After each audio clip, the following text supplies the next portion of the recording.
Hello and welcome to What the F*** Just Happened Today, your essential guide to the daily shock and awe in national politics. I'm Joe Amditis. Let's get to it. It's Wednesday, May 29th, 2024. Welcome to Day 1226.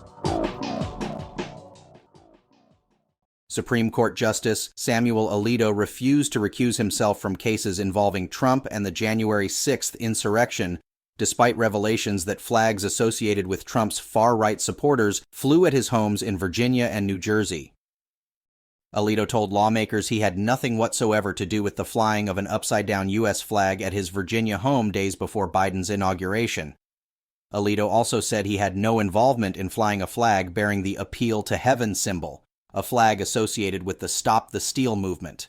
Alito blamed his wife for flying the controversial flags, saying, "She was solely responsible for having flagpoles put up at our residence and our vacation home, and has flown a wide variety of flags over the years, and that he was powerless to remove the flags because his wife has the legal right to use the property as she sees fit."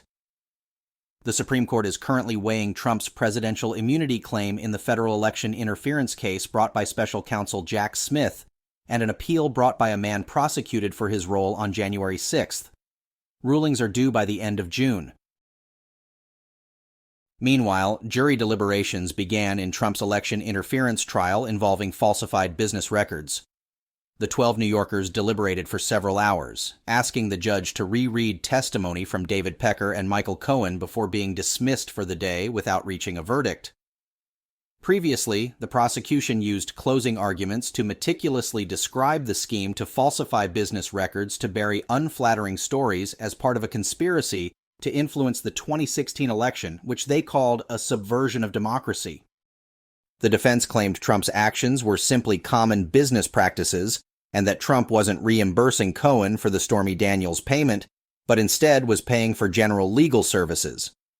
Trump is charged with 34 felony counts of falsifying business records in connection with a $130,000 hush money payment to Daniels on the eve of the 2016 election.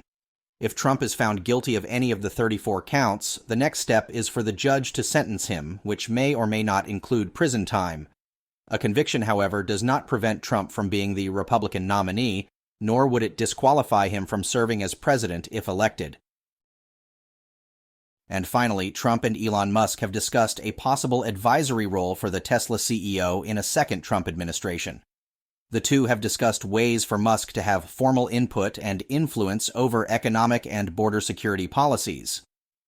Musk, who runs the social media platform formerly known as Twitter, as well as SpaceX and Tesla, has said he will not donate to any presidential campaign this election, but instead has kept Trump apprised about his ongoing influence campaign aimed at convincing business leaders not to support Biden.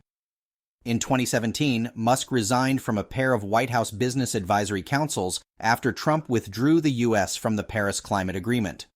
Still, Musk and his companies have received around $19 billion in government subsidies, including grants, tax breaks, discounted loans, and EV incentives. That's all for now. You can find the links and sources for all of these stories on the main website.